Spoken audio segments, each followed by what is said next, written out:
It's Thursday, April 25th, 2024, and I'm Dave Sobel. 3 things to know today. The FTC votes to ban non-compete agreements, predicting $300 billion wage increase annually. Apple cuts Vision Pro headset forecast amid cooling demand and delays a cheaper model. And Veeam enhances cybersecurity posture with the acquisition of incident response firm Coveware. This is the business of tech. Skykick would like to invite you to an upcoming webinar, Prepping for Microsoft 365 Copilot, the Path to AI Ready. How do you maximize Copilot services revenue? With Copilot from Microsoft 365 now available, a critical question for many MSPs is, how can I prepare my customers for AI readiness? Join this webinar to learn not just about acquiring the license, but also how to use automation to conduct assessments effectively and build a strong foundation for the future. You'll gain insights into strategies that ensure your customers are prepared for the next wave of innovation by building a robust foundation in M365 adoption, security standards, and data risk resilience. Speakers include a senior sales engineer who'll get technical inside the Skykick platform. In the Americas, the 1st of May at 11 a.m. PDT, EMEA, the 1st of May, 11 a.m. CEST, and Australia, New Zealand, the 2nd May, 11 a.m. AEST. Visit skykick.com/MSP Radio to sign up now. The headline picks itself. The Federal Trade Commission has voted to ban nearly all non-compete agreements, which typically prevent workers from joining competing businesses or starting their own. FTC Chair Lina Khan cited stories of workers being trapped in abusive workplaces due to non-competes. Effective later this year, the ban excludes existing agreements for senior executives. The FTC estimates that the policy change could increase wages by nearly $300 billion annually. The ban does not apply to existing agreements for senior executives, but companies cannot enter into or enforce new agreements. Conservative lawyer Eugene Scalia has already sued the FTC over the ban, aiming to have the rules struck down. The case will likely be appealed and potentially reach the Supreme Court. The U.S. Chamber of Commerce also opposes the ban, arguing that non-competes protect trade secrets and incentivize employer investment in training. And I want to cover a couple of other legislative moves while on the topic. The National Institute of Standards and Technology has updated its digital identity guidelines, clarifying the use of syncable authenticators for stronger multi-factor authentication. The supplement addresses the lack of support for synced pass keys in the current guidelines and aims to help agencies improve authentication to online services. The update could pave the way for agencies to adopt passwordless authentication models endorsed by the FIDO Alliance. The new supplement is expected to remove barriers to adoption and facilitate phishing-resistant multi-factor authentication in the U.S. government. Small Business Trends is reporting that there is growing concern among recipients of Payment Protection Program, or PPP loans, about potential audits, as up to 1/3 of the loans have shown signs of possible fraud. The Small Business Association, or SBA, can audit borrowers' compliance with eligibility and usage requirements.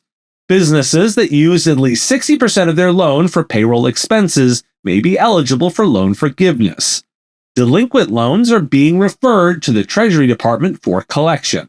If audited, borrowers will receive notice from their lender and should start compiling requested documentation to avoid delays. The Justice Department's National Institute of Justice is seeking public input on using artificial intelligence in the criminal justice system.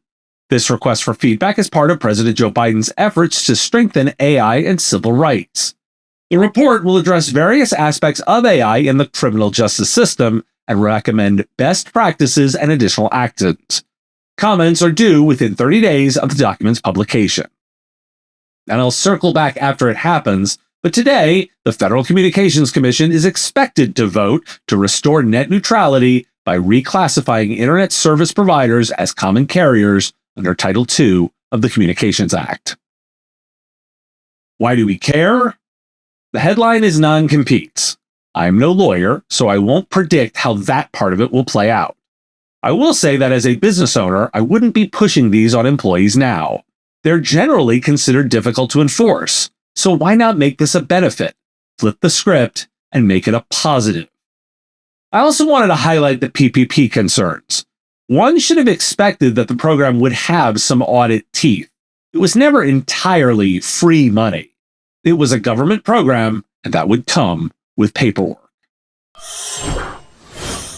I also wanted to circle back around for spatial computing, because it appears after all the noise, well, Apple's Vision Pro mixed reality headset, which initially drew crowds and sold out quickly, is now experiencing plummeting interest and sales.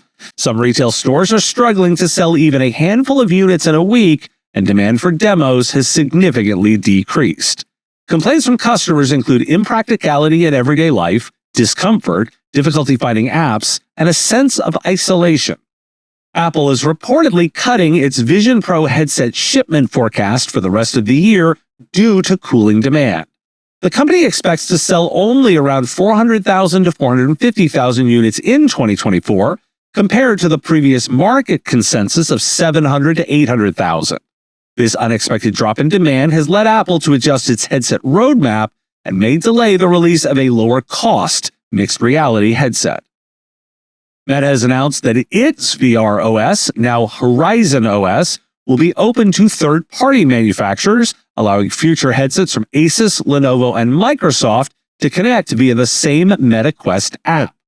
The move aims to expand Meta's footprint and compete with other players in the VR/AR market, such as Apple, Sony, Google, and Samsung. Meta is also introducing changes to its Quest mixed reality software. It includes a more visible app lab and an open mixed reality framework for better AR-like experiences on future headsets. A survey by Piper Sandler reveals that the use of VR devices among teenagers in the US has increased, with weekly usage growing from 10% to 13% compared to the previous year. The study also shows that 33% of US teenagers own a VR device. Why do we care? The hype around the Vision Pro has faded and virtually disappeared from public conversation. Apple's working on addressing some of the issues, but the lack of popular apps is the headline. There is something in this space, and I've been consistent in that the key is use case. That use case has yet to emerge. Let's keep an eye on this space. We care to wait for the use case. Veeam has acquired Coveware, adding incident response capabilities to its data protection offerings.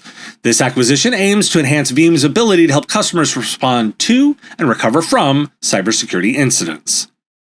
Microsoft will drop support for the classic Teams desktop app on July 1st, 2024.